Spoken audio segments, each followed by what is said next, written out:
listening to the Tom Talks Baseball podcast on 710 AM and 97.5 FM KGNC. Podcasts are recorded during the week, and some information you may hear may be slightly outdated. Listen to this and other episodes as they happen anytime at KGNCNewsNow.com under the podcast section. Here are your hosts, Tom Young and David Lovejoy. And hello again. Another edition of the Tom Talks Baseball podcast. You can find us on KGNCNewsNow.com and 1009theeagle.com. It is September 12th. Hopefully you're having a wonderful Thursday. I'm Tom Young. I'm David Lovejoy. And welcome back, David. Thank you. Thank you. Good to be back. Yeah, good to be here. Of course, we got a lot of sports happening now. The NFL is going on. College football is going on. But a lot of crunch time baseball taking place. You can check out our conversation with Sod Poodle play-by-play guy, Sam Levitt.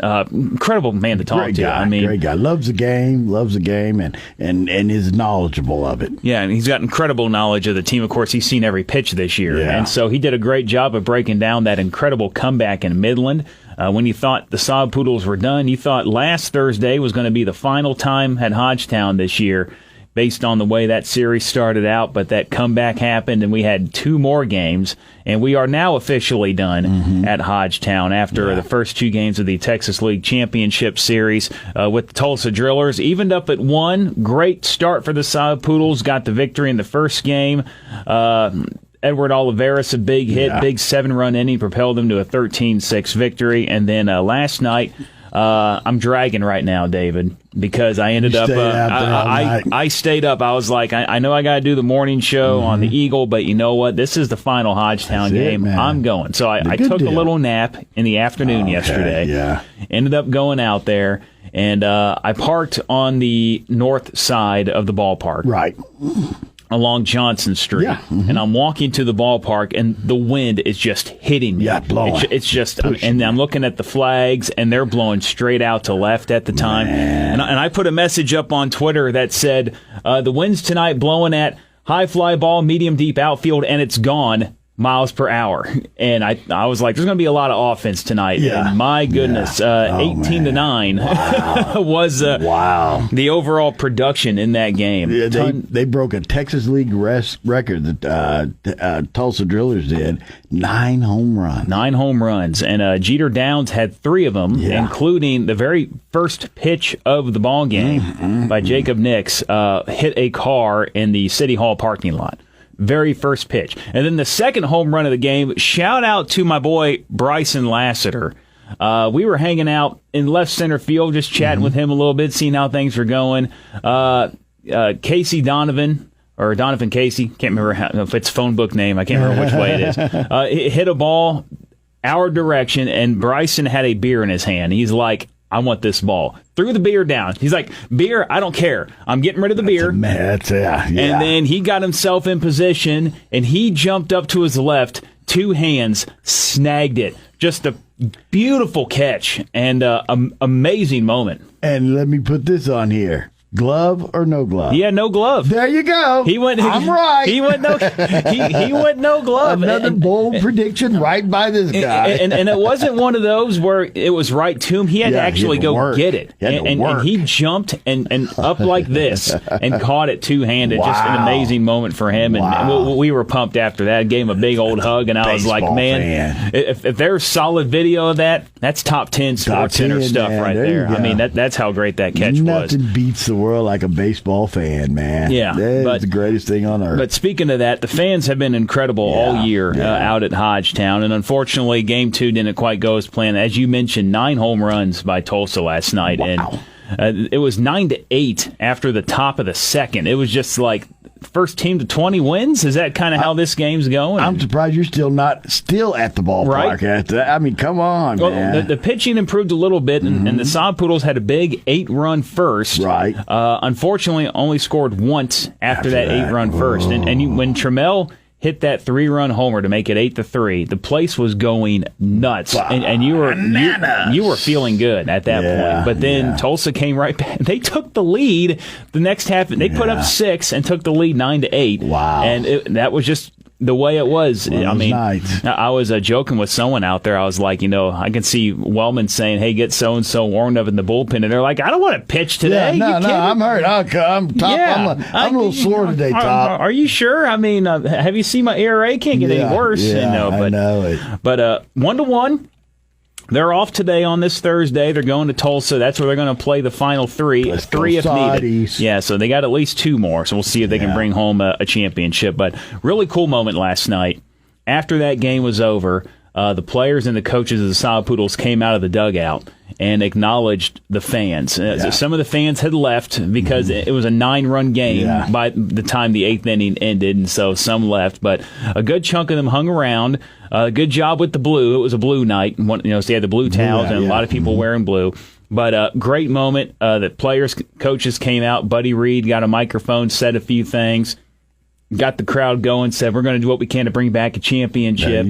Then Philip Wellman got the mic. He said that he's been, in professional baseball for 36 years, and this is one of the more memorable summers that he's ever had, and he won't forget it. And that is great. Win, lose, or draw. What a great year for the Amarillo Sod Poodles. What a great year for the community of Amarillo. Man, that's what it's all about. That's what we wanted. This is exactly what we wanted, and it happened. It laid out. We got a good product on the field. You got a chance to see some Major League Baseball players this summer, and you got to see a lot of kids that will be playing in Major Leagues and a good quality baseball. So it can't beat it. Great job. And the attendance for Amarillo this year, over 449,000. So well done. Attendance last night was pushing 6,000. Wasn't quite there. And look at all the events you had going on. You had the Chamber Barbecue Media Night kicking off, other events across the city, and boom, you still had school. Kids are in school. You still had a great crowd. If you build a baseball stadium, nobody's going to come. I'm sorry. Nobody's going to come. You're still doing that, aren't you? Nobody's going to come, are they? Well, here's what's amazing, not just here, but across minor league baseball, and we want to talk about attendance being a problem at the major league level. It's not at the minor league level. No. In fact, once again, they surpassed the 40,000 fan mark. And overall, an increase of 40 million. Yeah, sorry, that is a big difference. A little short, isn't it? An increase of over 1 million fans this year. A 2.1% increase over 2018. That averaged out to about an 84 fan per game increase in 2018. Wow. And so a lot of reasons I think that's the case. Of course, one big one was Las Vegas. They were the 51ers or whatever you wanted to call them. They rebranded. They got a new stadium. They're the Aviators. And really sweet logo. We were talking about that when the year started. I was a fan of their logo, and Las Vegas was a fan of this team. They had the biggest attendance in all of minor league baseball, over 650,000. Wow. They averaged just under 9,300 a game for a minor league baseball, which is incredible. Of course, we don't even have that capacity. No. At Hodgetown, they had 47 sellouts in their inaugural season.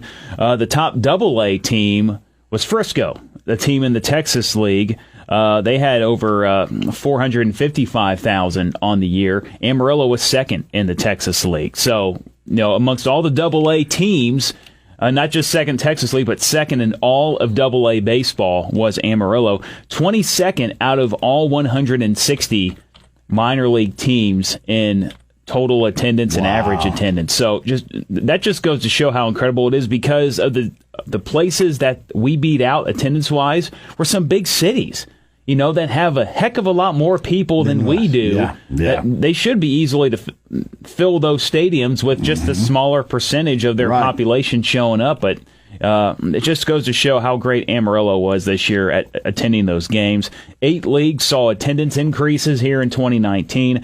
The big one, we talked about when the year started about the sellouts, the Dayton Dragons. Were they able to keep that streak going? The answer was yes. Oh, wow.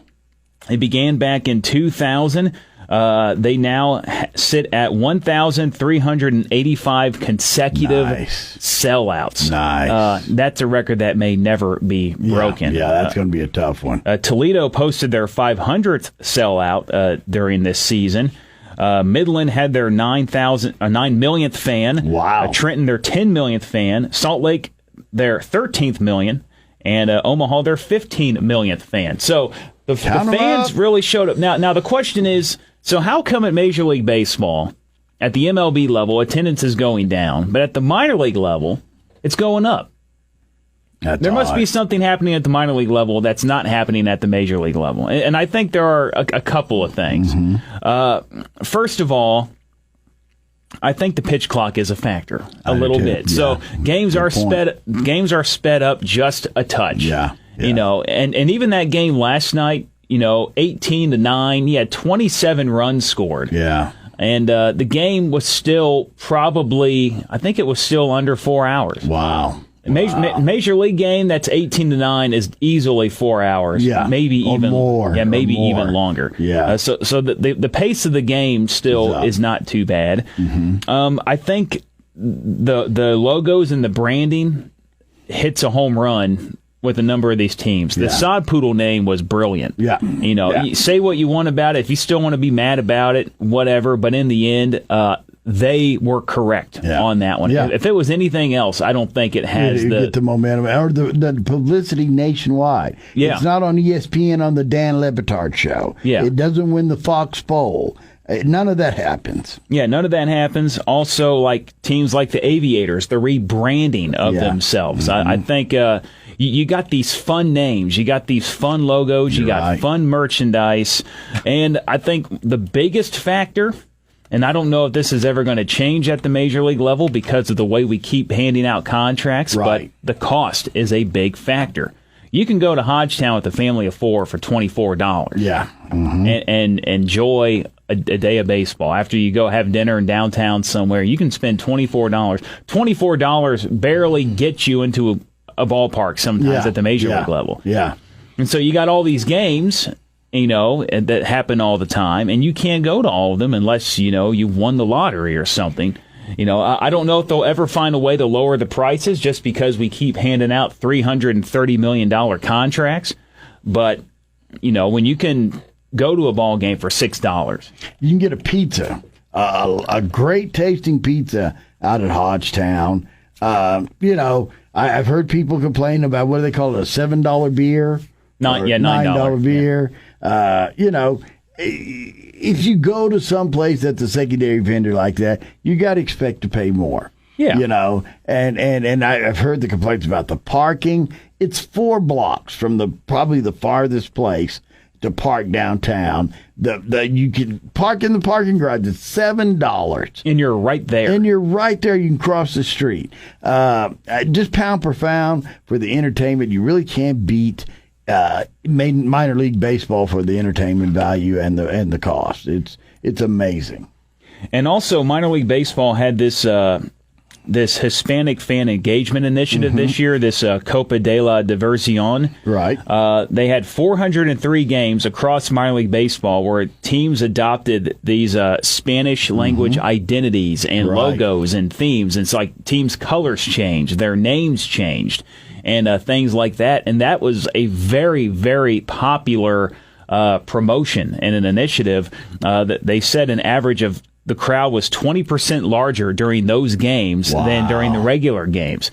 So great promotions like that, getting everybody involved, and the fact that it's very family friendly. I mean, we got people here in town, I'm sure, that went to the Sod Poodles game that aren't really baseball fans, but they found themselves there, multiple nights because of just the fun atmosphere of it all. Yeah. So minor league baseball has things going right, and Amarillo has things going right with it. Now we just got to find a way to bring a championship back here to Amarillo in the inaugural season. One point you brought up about the uniforms with that Spanish heritage. A month ago, baseball tried a special uniform weekend. The monochrome, I don't know what that was, where you wore the white. That was the player's nickname. Yeah, or the player's weekend. They've done it the last couple of years, but the uniform was just weird. Horrible this year. I know a couple of years ago they did a future, what their future uniforms would look like. Those are pretty cool. I like those. But this year's, that was a bomb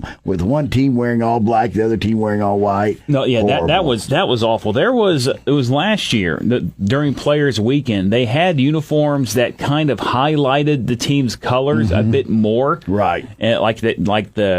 Like whatever you want to call it, the torso of the uniform was one color, and the sleeves were a different kind of secondary color.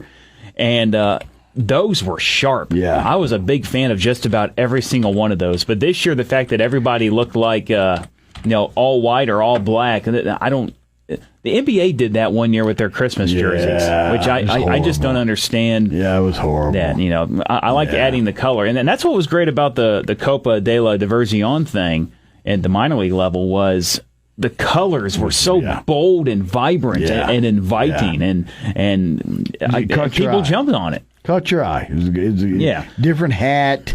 I remember the 2018 and 17 Cubs, they used the baby blue a little bit in those uniforms. I just thought that was a great look, but this year they struck out.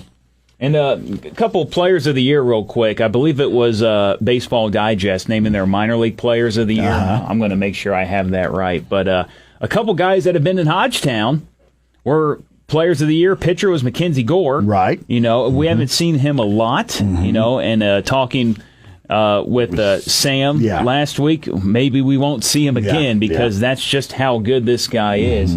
But the batter of the year, player of the year, was Gavin Lux, who started the year with the Tulsa Drillers, who we're playing right now. And I went back and looked at what he did against Amarillo. He played 6 games against Amarillo. In fact, his final 4 at the AA level were also in Amarillo before he moved up to AAA. And he dominated AAA. That's where he won the award. That's where he got it from. And quite frankly, Amarillo held him in check for the most part. He didn't have any home runs off of any of our pitchers, even though he had 4 games here in Hodgetown. But kind of crazy to think that 2 of the top players in all of minor league baseball stepped foot in Hodgetown and played ball here this year. So congratulations to both of them. And then we'll see what happens. I'm curious, eventually these MiLBs are going to be done again. Yeah. Who's going to be there? I want to see if Amarillo is involved in any of these because I think we did a good job of putting ourselves on the map this year with the name and just our enthusiasm and everything like that. So, how far away are we from getting an All-Star game, Texas League All-Star game here? Well, I wouldn't think very far. I wouldn't think so. I wouldn't think so. I don't know if they got next year figured out yet. I'm not sure how. I'll have to do some investigating in that, but that would be cool, a great deal, right? Wouldn't it be great? Yeah, I think so. You get a home run derby here. I mean, Texas League home run derby records will be shattered. Don't park your car out there in that parking lot, the north parking lot, or you're going to get stuff busted up. If you park at City Hall, you might as well. Bust it. You better hope you have that insurance. Bust it up. See where the State Farm guy is now. Yeah. But and then also the Texas League Manager of the Year was Philip Wellman. So so just a lot of good baseball, a lot of great moments here at Hodgetown this season. 72 games were played here when you combine regular and postseason, and it's crazy to think that we're done with baseball for this year. For this year, we'll be back. April 9th.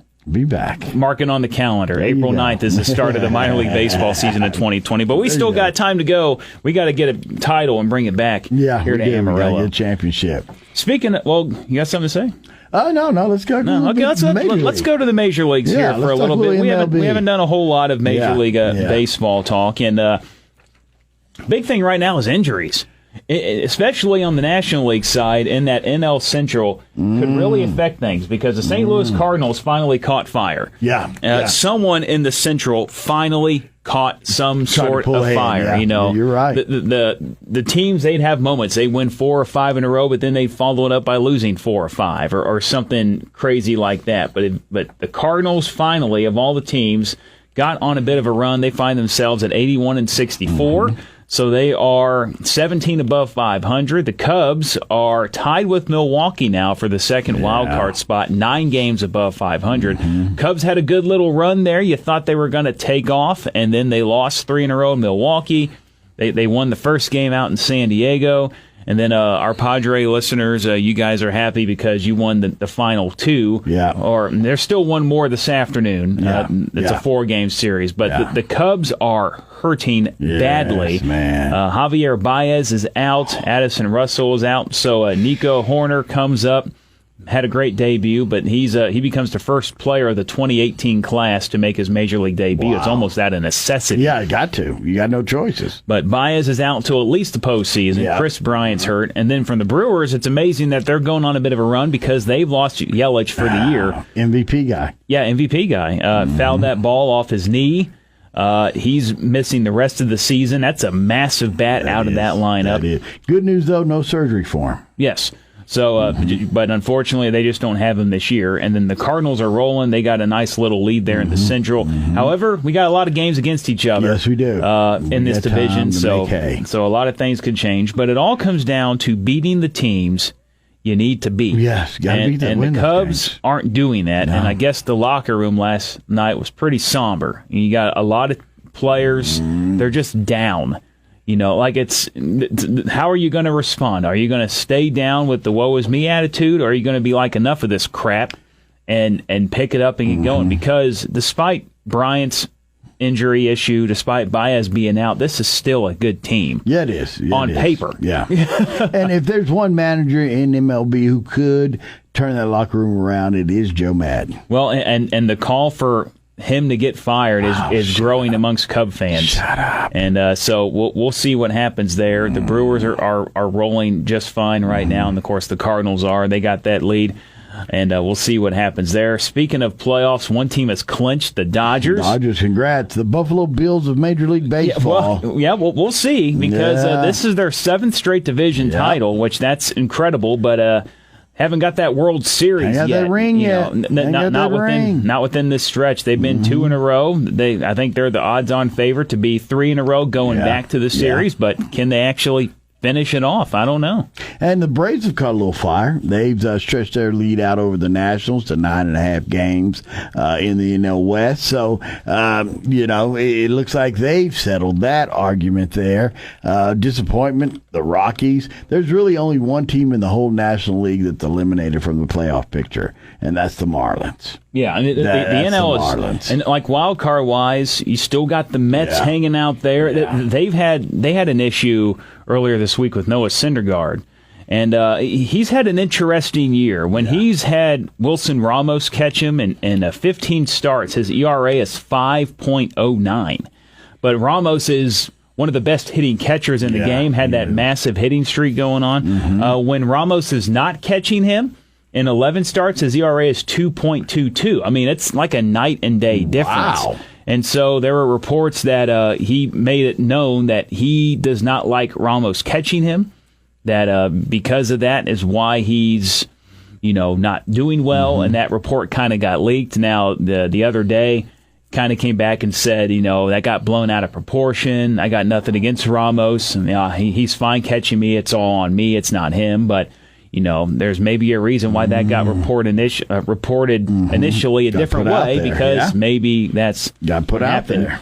So the question becomes now, is he there next year? Because they tried to get rid of him at the deadline, and then they pulled him back. Right. But if he's going to be the kind of this divisive guy in the clubhouse, maybe you don't have him next year. I don't know. Make a different move. Yeah. But despite all that, Mets are still hanging around. And you got Peter Alonso. What a season. My goodness. Goodness gracious. 47 home runs is what he's sitting at. That's a Met team record. Yeah. And he's still going. He leads the MLB. And I think Rookie of the Year, especially with Tatis Jr. going out, it's going to be his. I think Mike Soroka is going to get some love there too. Yeah, you're right. But Alonso plays every day. He's just it's just amazing. But he might get some MVP. He could. Acknowledgement, too. I mean, I don't think he's going to win it. We talked about this, and we talked about it a little bit last year.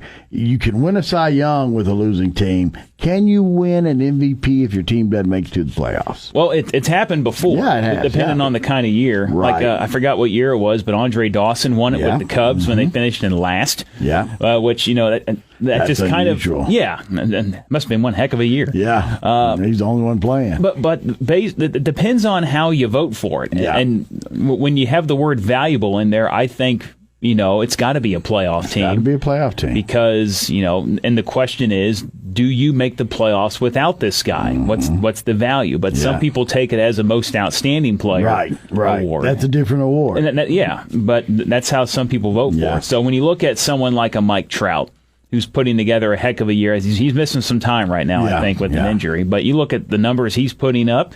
You look at the numbers like a Mookie Betts, once again, is putting up. As Xander Bogaerts. Guys like that who are just having monster years statistically, but you're not going to make the playoffs. Yeah, the team's going nowhere.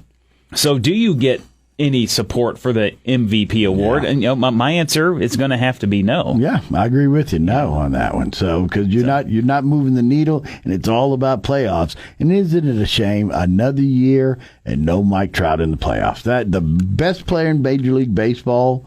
In some people's opinion, I think so, and he's not going to be, prime time. Yep, they're officially eliminated, 67 and 80. Yeah. I mean, they could lose 90, which you think with a team like that and what he's, it just goes to show you got to have other guys around. Yeah, it's one sport. It's not like basketball. It's not like the NFL. You have to have teammates. You have to have pitching. You have to have defense. You have to have hitting.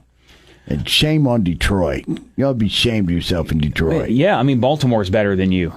Right now, that's low. Detroit 43 and 100, man. So they're our first 100-loss team of the year. Baltimore's going to get there. Yeah, they're going to get there. Kansas City might. If Kansas City plays 8-8 the rest of the way, they got 100 losses. So they got to play above 500. The White Sox aren't going to get there. No, I'll give Toronto a pass on this because they said, "Hey, we're going with youth. We're going to build for the future," and they're playing all the former major leaguers' kids there. And they actually went on a little bit of a run there when Bo Bichette came up. They were all kind of clicking a bit, so they got to get some pitching.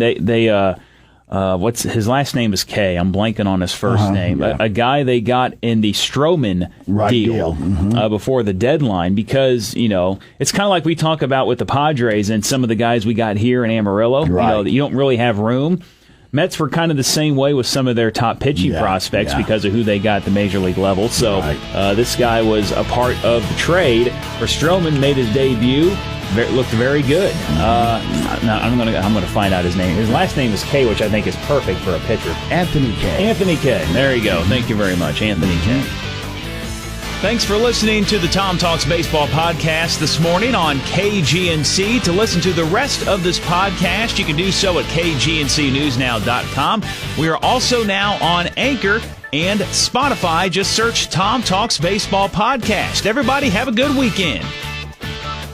Thanks for checking out this week's Tom Talks Baseball podcast on KGNC. To join the conversation and hear all episodes of the podcast as they happen, go to KGNCNewsNow.com and search under the podcast section. Like the Tom Talks Baseball podcast on Facebook and follow them on Twitter and Instagram at Tom Talks BBP. Thanks for listening, and we'll check in next week on the Tom Talks Baseball podcast.